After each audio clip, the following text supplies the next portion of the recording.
Yeah, morning again, everyone. It's good to see a room full of vibrant, individuals coming together, energized. In such a cold Saturday morning, I think most people would have decided, I'm not waking up because I think this is one of the coldest mornings that we are going to have this winter. However, I don't know, for some reason, I do believe that stars do align, in some manner, shape, or form. And the alignment that I picked up this morning as I was walking into the room was when the colleague said to me, "You need to go to Brenda Fassi room." I thought, okay, there's something in there. And then, as I was thinking about it, I think the song from Brenda Fassi that, rang in my ears was the song Vulindlela. I think for those that do not know, the literal meaning of Vulindlela is open the gates or make the way. So it is a victory song, and I think it's apt as we sit here and we celebrate Youth Month, to have a conversation on such an icon, of our country. Brenda would walk into the room and the room just lights up. Normally, when I think about her, in terms of, the strong performer that she was and the great entertainer that she was, I compare it to someone like, not Elton John, but John Legend, So yeah, I think at the same time, for me, then this does reflect a celebration of a breakthrough, a legacy, as well as the power of a new generation rising. I honestly believe, that as people, when, one person rises, they have to lift the other individual as well. So this for me does tie perfectly, with the message that I'm going to share with you, which is a message of empowerment. It's also a message of sustainable leadership and a message, of serving others into our own success. And for me, one of my greatest values as an individual is the value of service. When all is said and done, for me, it's about service. So it's something that I hold near and dear in everything and anything that I do.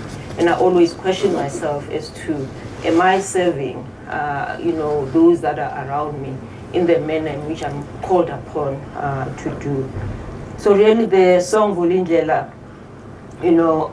as widely recognized as my call for strategic leadership rooted in purpose as well as impact.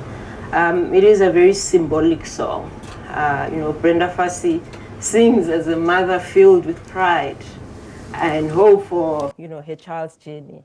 And this simply, mirrors my tone as a mentor, calling on each of you as a leader to rise with courage and also with responsibility. I'm hoping that as I go through then my prepared talk for the morning, you'll get a sense of that and you'll take that away. Then that's it for me with my emotional speech. In my Brenda Fassi moment. Actually, maybe let me share this story with you. I studied at Wits, and Wits was hard. I don't know now. I actually think it is. Let me not say I don't know now. Because I went to Wits late last year, and I saw some students, they were walking, and I'm like, yo, these kids, they are too serious. But then it reminded me that this is where I lost my fun side. So I shouldn't be judgmental because I also lost the fun side, whilst I was at Wits. So really, I think, again, morning to everyone. And it is truly, I think, an honor for me to stand before you, all of you today, not just because of the caliber, of the room itself, but because of the promise that it holds. You know, you are not just leaders of tomorrow, you are leaders right now. In the seats where you're sitting, I honestly believe that, you know, a leadership disposition that we need to hold is one that says you find leadership in every space that you connect to. It shouldn't be hierarchical. It's about how one leads at moments when it matters the most. The other day, I think 2 weeks or so ago, I was chatting to one lady, and she mentioned, you know, how I touched her through the story of Nkosi Johnson. If most of you remember Nkosi Johnson, he was an icon and a pioneer, you know, of how we should be thinking about HIV and AIDS. And a lot of his input, as young as it was, it actually changed the world. So really, leadership is not about being old, about being young, but it's about what you have to offer when it matters the most. And, we shouldn't forget that. So when I then first asked, you know, I was first asked to speak, you know, on strategic leadership and sustainable impact, I had to pause a bit, not because I have lots of ideas, but because I asked myself, have I lived this? You know, am I still living it? And I know that I'm not perfect. And leadership is not about perfection, it's about progress at the end of the day. And so we shouldn't beat ourselves if you feel you're not living your own leadership or the vision that you have for yourself. But it should be something that steers you more and more every day towards achieving that intended vision. And because I think in leadership, you know, strategy is not theory. It's who you become when no one else is watching. And that's a difficult thing. It's a very difficult thing to do. And my journey, you know, hasn't also been straightforward or paved with certainty. You know, it's been full of detours, if I were to say that. It's been full of questions, doubts, excitement, you know, and a few moments of clarity that at the end of the day changed everything for me. So what I've learned, you know, is this, that leadership is not about titles or even outcomes, you know, at the end of the day. It's about alignment. As I say, alignment, I don't know if you guys watch The River. And Cobrizi used to say, align. It's not that alignment. But you have to align, I think, between what you believe, what you say, and most importantly, what you do. And it's not easy. I'm not going to stand here and lie to all of you and tell you it's easy, but you have to work at it. So today, again, I want to reflect on 3 pillars that I believe define strategic leadership for sustainable impact. And they are strategic vision, it's sustainable impact, it's also empowering, you know, the next generation. So therefore, I think, let me start off by plainly saying that strategy is not a plan in a folder. You know, we all, you know, in the companies that we work for, or our own companies, you know, have this strategy that's on the paper. And when it comes to the working the strategy, you don't work the strategy on the paper. You work it by the actions that you take every day. So it's therefore, I think, in my mind, a point of view. And strategic vision is the ability to see beyond the now, you know, to look at patterns to a large extent, not just the problems. Yes, problems or events, they tell us something, but I think patterns become very important in terms of then how do we solve on the back of that. And then also it's about identifying the why, you know, before acting on the what. So early on in my career, you know, I led a team which was tasked with fixing a failing problem in the company. everyone was looking obviously at the numbers, and me being a chartered accountant, fixated on the numbers, KPIs, not meeting budget, timelines, etc. But no one was asking the deeper question around what are we solving for? And I think at the point when we got to a moment of reflection for us was we stopped and we listened and we mapped what the stakeholders were telling us. So we were not mapping the outcomes, but we were mapping what stakeholders were telling us. And we managed to rebuild, I think, from ground up. And this time, with purpose at the center of it all. And that initiative didn't just survive on the paper part, it thrived. So not because we had the money, but because we had greater clarity in terms of what was our stated intent that we needed to achieve. So always now, when I'm engaged in the office with the teams, I always ask the question, what are we solving for? What is the problem statement?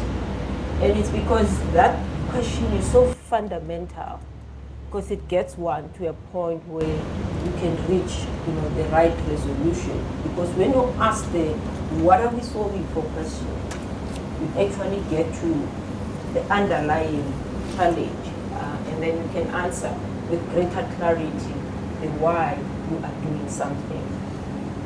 So I think that's moment, was what strategic vision did for me in particular. And in my mind, it does keep you steady when agency threatens to push you into, reactive leadership. Because leadership is about being proactive at best of time. When you react, it means you're just taking on everything that everyone says. And that's when, at best of times, it feels like you're just fighting fires. But when you move with clarity, with cohesion, intent, you can execute without being flustered by what's happening in the environment around you. Because noise will always be there. And you have to find something that helps you to filter out the noise and focus on what matters the most at that point in time.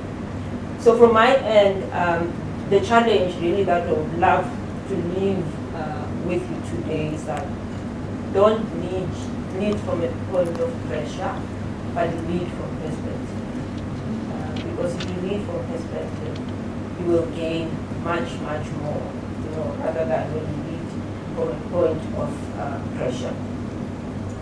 So to that effect, sustainability, we hear this word, I think, everywhere, and most linked to climate, or ESG, or compliance.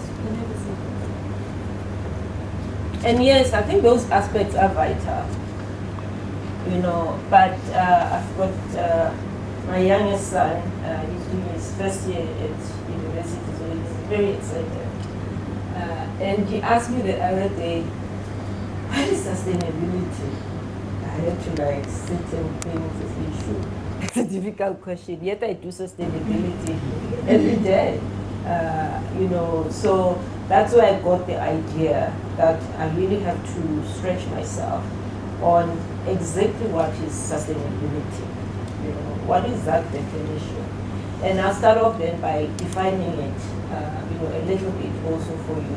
And in my mind, sustainability is about lasting impact. And it's lasting impact in how we lead, how we treat people, most importantly, and how we build systems that don't collapse when the leader leaves the room. That is sustainability. It doesn't matter what else I think we put on it, but at its core, that's what it's all about. And I've seen, incredible leaders from my side, burn bright and also burn out, because everything was built around them. That's not sustainable. And to that point, I've also seen communities transformed because one leader built with people, not for themselves. Interestingly, yesterday I was in Cato Manor in KwaZulu-Natal. So there's an initiative that one of our clients is doing around, circular economy and how they are supporting the community of Cato Manor in the informal settlements. Just walking there, I think it filled my heart with a lot of sorrow. Just how, in dignified or in indignified places, people live.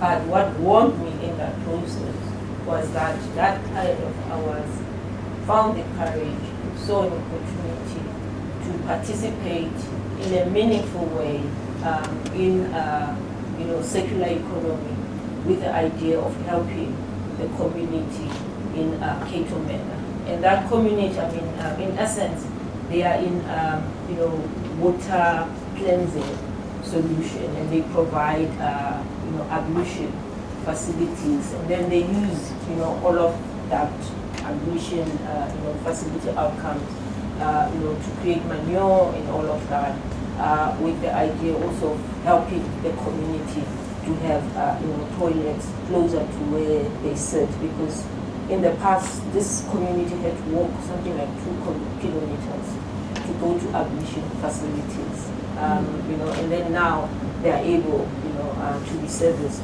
from inside their houses, or a lot more closer to where they stay. And when you start to look at, the positive impacts of, just that one act, it's just amazing, where, the instances where girls have to wake up in the middle of the night, walk 2 kilometers, get ready, whilst trying to go to, a toilet.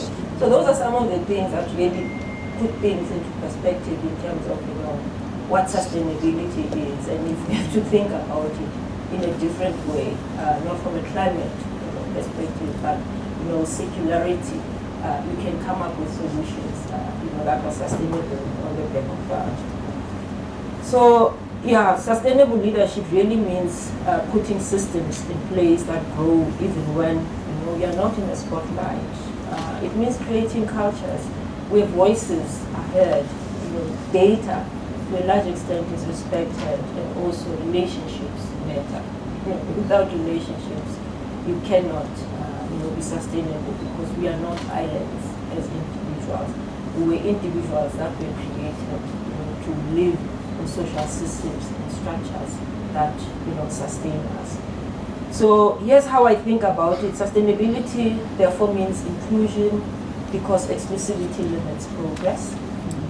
It means consistency, because if people can't predict your values as an individual, they can't trust your leadership. And it means legacy, to a large extent. And it's about building for outcomes you may never get to see in instances. But in most instances, if you're present, you see the outcomes of your own actions, because people do reflect back to you, what it is that they see in you that has made an impactful difference in themselves. So to that extent, if you're not only leading, for applause today, you won't build anything that matters the most tomorrow. So now I just want to move on to the issue of power, because I think power in leadership is also just as critical. So in my view, leadership is a role, and also leadership is an art. So there's a science to leadership, but also there's an art to leadership, and we are called upon to embrace, both aspects, of leadership. So the role is the responsibility, the duty to show up, to be counted, and to be trusted. The art is the nuance of it, which is knowing how to show up with timing and also with presence, and in particular with purpose. So leadership isn't just about being in charge. It's about you doing, so it's about what you do, maybe when you put it like that, it's about what you do with the power that you have been given when you're in a position of power.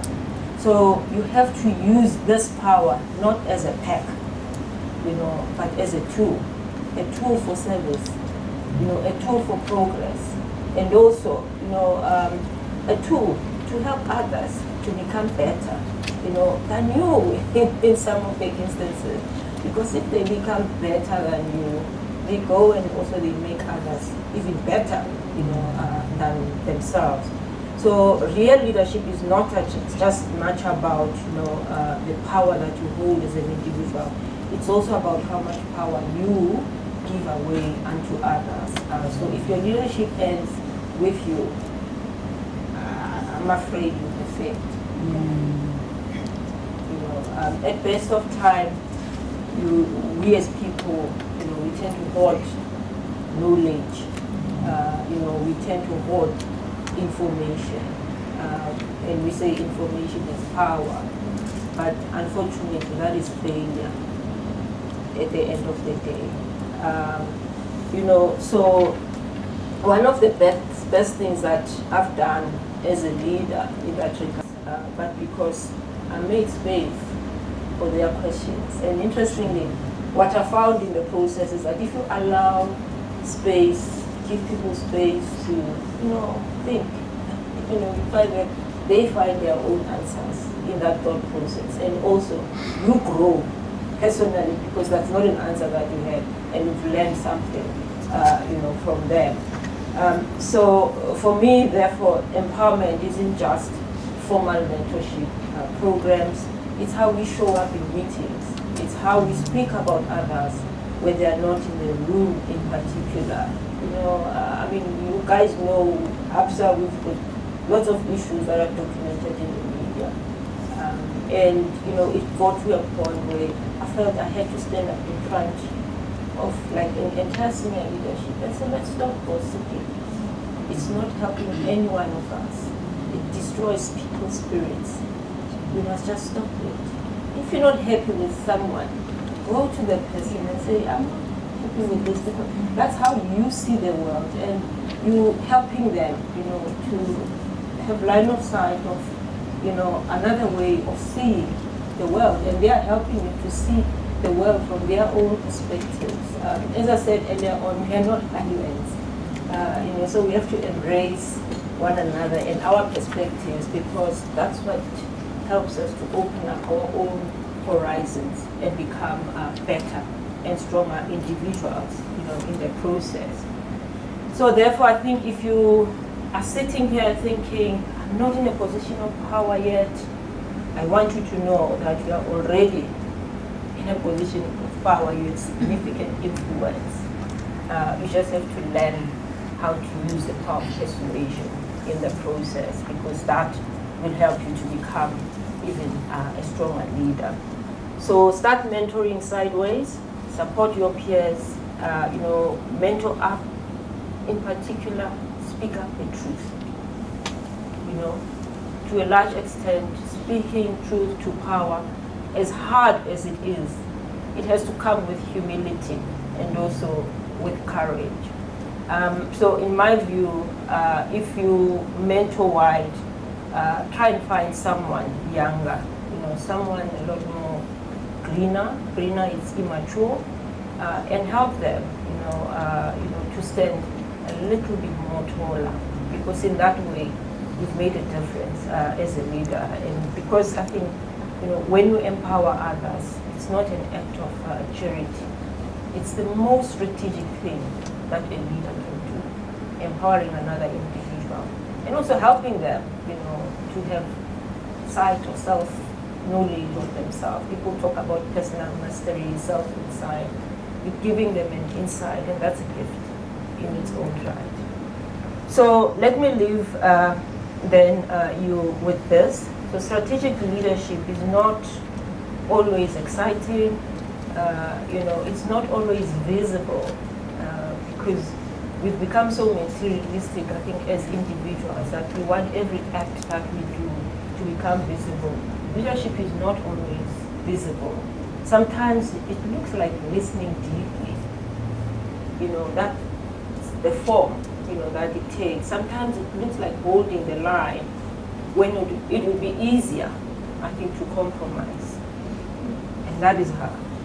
That is the hardest thing. I've done it on many occasions, at personal risk, but sometimes you surprise yourself because people are embracing, they're like, wow. And then you're like, okay, if I had kept quiet, actually it would have been a missed opportunity, personally. So my sense, therefore, is that sometimes it does look like holding the line when it's much more easier to compromise, but every moment of integrity builds something, even if it's not yet visible in the time that you're doing it. So this room, in my view, is full of brilliance, and we should embrace that. But more than that, I think it's full of possibility. And I believe in your personal visions, and I believe also in the fire that you hold, but also I believe it isn't enough unless we do something about it. So the true measure of leadership, like John Maxwell once said, it's not how many people you serve or serve you, but how many people you serve into leadership. So strategic leadership is not always loud.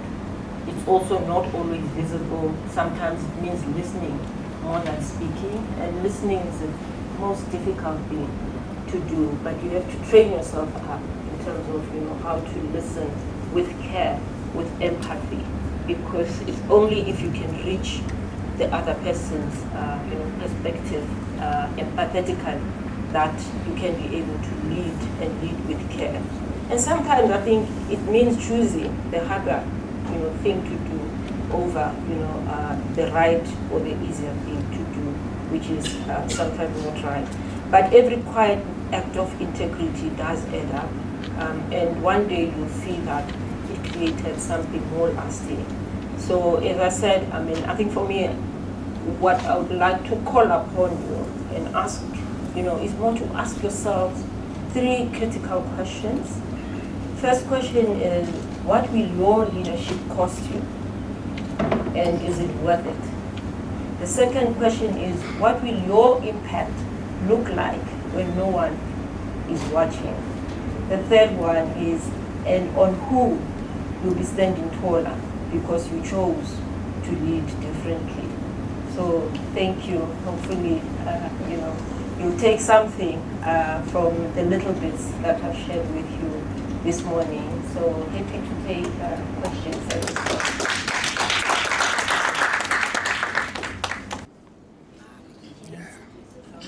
Oh, okay. Good morning. My name is Kotatso Ramokopa from Old Mutual. So sorry, I have 2 questions. So one is, how do you sustain being a leader when you are perceived as a threat to someone that you report to? And secondly, how do you take advantage of maybe meeting leaders like yourself and sustain that relationship without necessarily asking for like a mentorship? How do the second one come again? So when you are in an opportunity where you are presented with someone you admire or a leader, how do you sustain those engagements with the person without necessarily asking for mentorship? Okay. No, thanks. You said your name is Kutatso, huh? Yes, Okay, thanks a lot, Kutatso. I think those are 2 great questions. I honestly believe that, firstly, leadership starts from within, from you as an individual. And so because leadership starts from within and from you, you need to have a certain set of core beliefs which you use to navigate any situation. I think as we started, I mentioned I strongly value service. But over and above that, I value honesty. And that's a principle. I don't compromise on that principle. And I understand that honesty, for example, is a spectrum. And also, it's an ideal. And you have to work towards that ideal. I'm not always honest. I'm not always truthful. But because I'm a human being, and I recognize that I'm a human being. And so for me is every interaction, when I engage on it, I engage on it from a space of my own, personal values and principles. And I think it helps you to navigate, things a lot more easier. And also having the belief that obviously not all people are as honest as you, or not all people, have got good intentions, as you, but believe in yourself that at the end of the day, it's about you. How will you live with yourself? Are you going to be true to yourself, by trying to respond to how others, make you feel? And also it's a choice to let others make you feel in a certain way. So what I'm trying to say, Kutatso, is you've asked two questions, but both questions, the answer is one. It all comes back to you and how you want to interact with the conditions that have been created for you, whether intentionally or unintentionally by the other person, but it comes back to you. Yes, there are times also when you feel, sure, this person is really undermining me, but ask yourself, go back to your own core to say, they are projecting themselves onto you, Now, how do you want to project yourself onto them? Do you want to project yourself as them, or do you want to project yourself as you? And hence, I was talking about the issue of empathy. I think there's a concept also that's called, calling in. In most instances, especially in corporates, we thrive from calling out people, making people feel, uncomfortable, in the worst of situations. We have to learn to call in people. So when someone calls you out, you call them in. You call them in by reaching out to them in an empathetic way. Doesn't matter, how badly they might react to you at that point in time, but I can tell you at some point when they're sitting on their own, they do know that what they have done is wrong. I've had a situation where someone was purely racist and very undermining and reporting to me. Like when you talk to him, the guy will, what do you mean? I never, not once, reacted to that. The time when I got angry, I called the guy, I sat with him. I said, I just wanted to tell you one thing, that you are your own worst enemy. He said, what do you mean? Like you would normally do. I said, thank you, the meeting is done. And I left him. 2 years later, the same guy came to me crying, saying, you're a phenomenal woman. I want to apologize for everything that I did unto you. And where did I get the ideas of how to solve for this? From my grandmother. My grandmother used to tell me that every elephant must carry its own task. Never carry another elephant's task. You don't know where that task is coming from, what it brings to you. So carry your own task, because that's what your calling is all about. So hopefully, I know it was a mouthful, but it all comes back to you as an individual. Okay. Good morning, and everyone. I'm Sam Gromo, and I'm the founder and president of Womandla Foundation. So outside of KPIs, ESG, triple bottom line, all of that, how in your experience does a corporate truly move? What makes Absa to care deeply about community and then funding that, and not just funding, also sustained impact? How do we come into that conversation and have sustained collaboration? I'm glad, Sam, you're saying what? Because as a strategist, I believe that you always have to think about three questions in anything and everything that you do. You start off with the why, which is the purpose. From the purpose, you come to the what, which is a strategy. From the strategy, you go to the why, the how, which is the execution of that strategy. And why the why is so important, the purpose, it talks to what is it that makes you wake up in the morning and do the things that you do, beyond all the noise when everyone is not working. So for us as Absa, and I was interestingly a co-part of the design of the purpose of the company, which is empowering Africa's tomorrow together, one story at a time. So for us, it's what makes us wake up in the morning to see Africa thrive, not to see Africa, survive. We don't want to survive. We want this continent and the people of the continent to thrive. And when I talk about people, I'm not just talking about external, clients. I'm talking about our communities. I'm also talking about our own colleagues. Because if our own colleagues, are not thriving, the organization is not going to thrive. So for me, it's really important when we look at, how we as organizations create value. We create value because one person has become better, and we always have to be looking for that, because if our client is better, then our shareholder will be better. But we can't do that at the expense of the environment. The spirit of Ubuntu, teaches us that when we do something today, we always have to think about, what is our impact tomorrow. So from an Absa point of view, I think empowering Africa's tomorrow together as a community is what matters the most. And we believe that that is the thing that our colleagues should wake up in the morning and think about. Then how do we make the lives of our customers a lot more easier? How do we make the lives of our communities a lot more easier? Because if the lives of people are easier and we take care of the environment, then the ching-ching will come for the shareholder.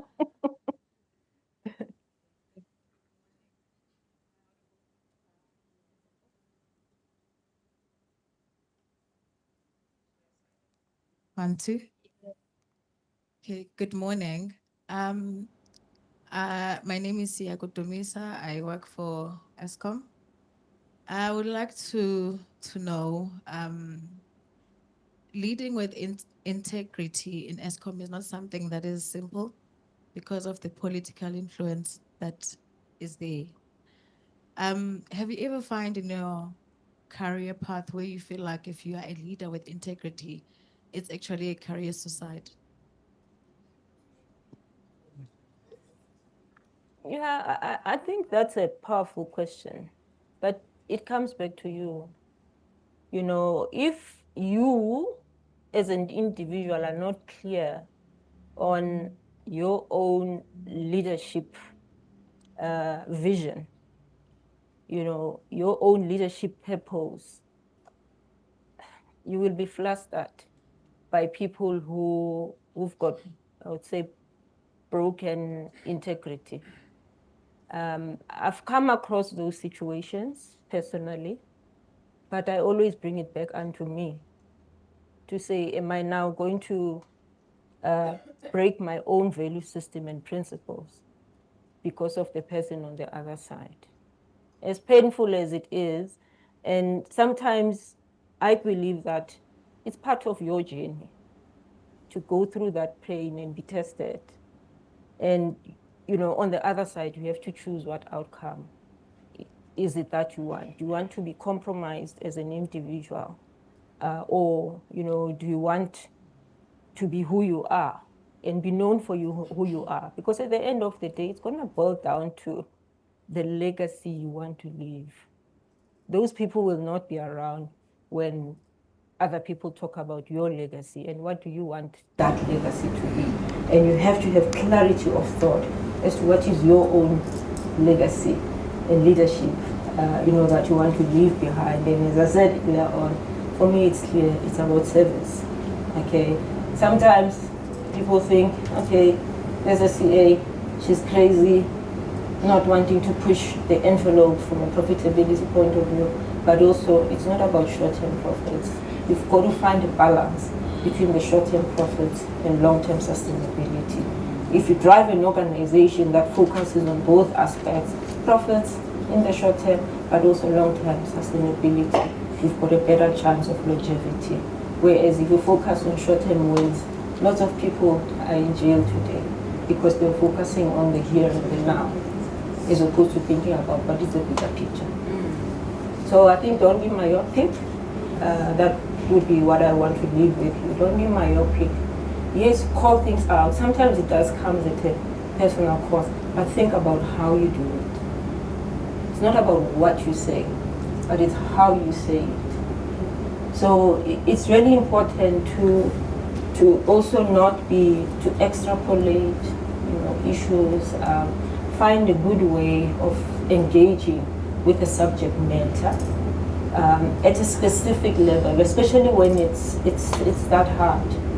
Be very specific as to what is the issue is, because sometimes it's because of maybe your own vision is a little bit more tunneled, and then a person can open up your eyes to another world which we're not aware of, but you still need to assess that world against your own legacy.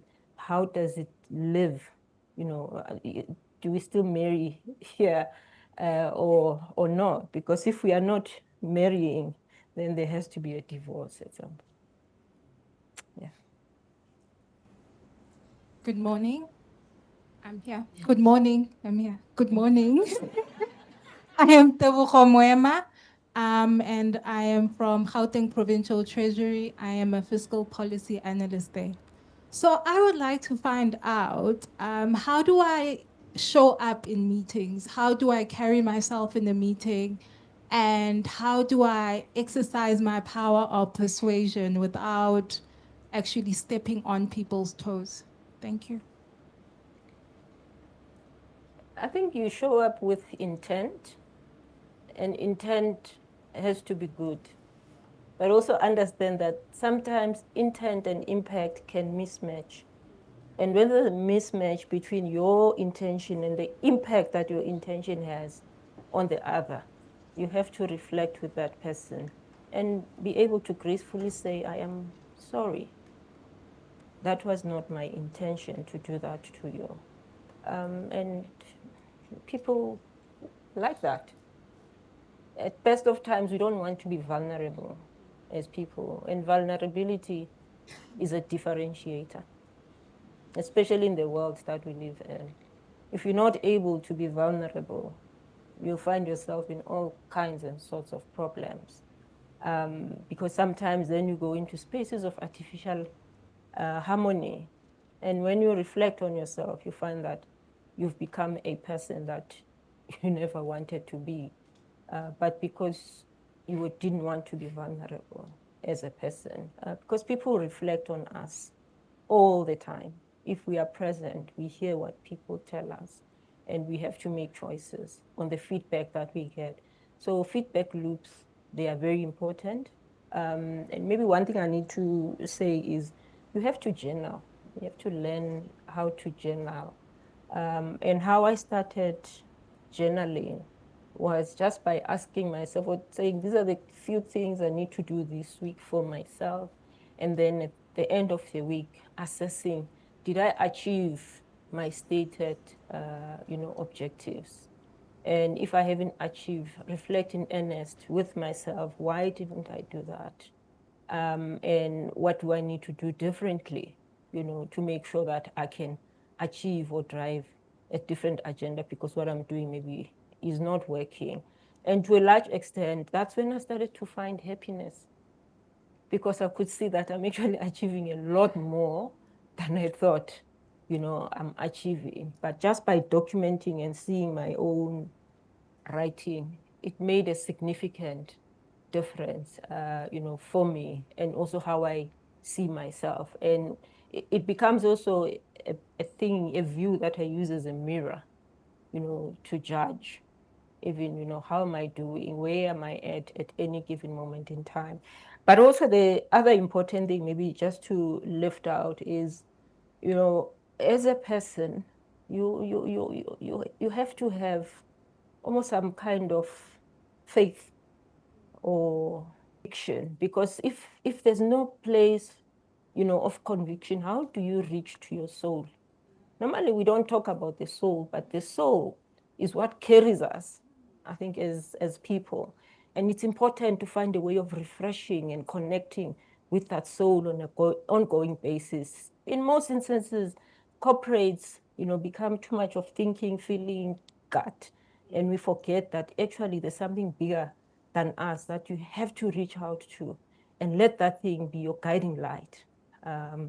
So for me, I do pray, and I pray every morning, 3 o'clock, I'm up, I'm doing my prayers, because that's what keeps me sane, and that's what keeps me connected to myself as an individual. And that's what helps me as I make decisions, to think about, am I effective in how I'm making those decisions? So there's really 4 things that I always work with. It's the mind. I know God has given me this mind. I must use it and use it wisely. Secondly, it's the heart. I must be heartful and warm in terms of how I engage with others. It's my gut, which can mislead me sometimes, but I do, believe in my own intuition, because intuition does tell you this is wrong, this is right. It almost becomes your own filtering mechanism. But most importantly, the capital that I use the most is the one above me. Yeah. We have run out of time. I know that you have a question, so could we please get a question from her? And we have a email address where everybody could actually send your questions. Please put the subject line as the masterclass name. I'm going to read it out, so please have your pens nearby. It's YLS@lincolnmalileadership.org. Did everybody get that? Is that okay? Thank you. So just last question, and then if Ms. Punki can please answer it, and then we're going to wrap up. Good morning, everyone. My name is Lerato from Pernod Ricard. So this is just, I'm in the responsibility and sustainability sector. And the question that I still am struggling with is, how do you communicate value of sustainability, especially internally, to people who don't necessarily see their contribution within the value chain? So, thank you. I think there's lots of creative ways of explaining value for sustainability. The most important thing is, do not see sustainability as a side project. If it's part of everything that you do every day, it becomes sustainable. So in terms of communicating, value for sustainability, it's really linking it back to your strategic intent, and it becomes part of your intended vision, and then deliver against it. We hear lots now, Donald Trump, for example, wanting to walk away, from things like, diversity, equity, and inclusion is one example. If it's not part of your company strategy, you will walk away from that. But if it's part of your strategy, it's part of your strategy because you saw value, in it. So at a high level, that's how I would answer your question. I mean, there's other tactical actions that you can take, like thought leadership pieces, etc., educating people. But when all is said and done, it must sit as part of your why. Thank you so much. Maybe Beryl, before we close, Yes. I think there's maybe 5 questions that I just want to quickly reflect on you with. So the first question is, how do you deal maybe with leadership fatigue or burnout? And I think for me is, I've learned that the impact is always a long game. So make time for rest, reflection, and stillness, because, leading from a point of depletion does create damage, in the process. So sustainable leadership begins with, sustaining the self. And then secondly, the other question I wanted to maybe look at is, what do you do when systems are unjust, or broken? So for me is, you have to challenge those systems, but with courage and clarity. So don't burn bridges in the process, build new ones, be strategic, in your resistance, and also ask who I need to influence, not just confront, and always bring a solution, when you critique. So don't just critique, because we tend to as people like to critique but not be solution orientated. It's easy to poke holes, but it's very hard to come with a solution. And then I think the other question is, maybe, which I think is important, is always reflect on what your biggest mistake, is also in leadership. For me, I think assuming everyone is ready to move at the same pace as me is one of my biggest, learnings. I've learned that people need time sometimes, they need support, and sometimes people need space. They just want to reflect with you. They don't expect you to say anything. You just sit there and you listen and ask the question as, how can I help you on the back of that? It's okay also to do that. And then you find that they find their own solution. So strategy without empathy is just, control. I'm still learning that daily, from my end.